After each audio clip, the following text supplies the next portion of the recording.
Welcome back to my channel, Zion's Garden. Last time I saw you guys, I was going over my hair journey with you guys. Now I'm going to do a length check. The last haircut I got, I think, was March 7th. And we are going to see how long my hair is now. My hair's already untangled, you guys. I untangled it when it was wet.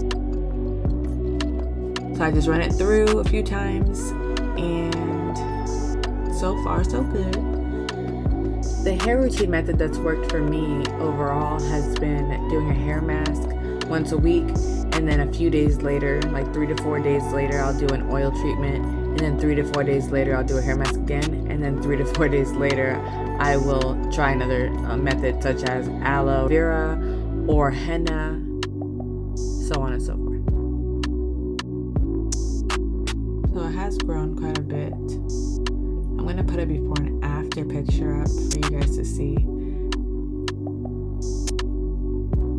And honestly, it just felt so healthy. It's been months since I straightened it. And it looks so dark. In real life, it's brown. I don't know why it looks so black here, but the goal is to get to tailbone length, and I feel like I'm almost there. And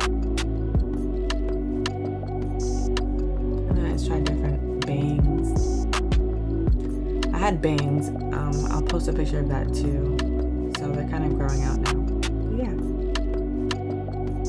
There she goes. So this is my hair, and I'm telling you guys, I'm not going to stop until I get to tailbone length. And I want you guys to come on this journey with me. Make sure to check out my website, zionsgarden.com. Subscribe to my channel. All of my information will be listed. And I love you so much. Thank you for your support, and shalom.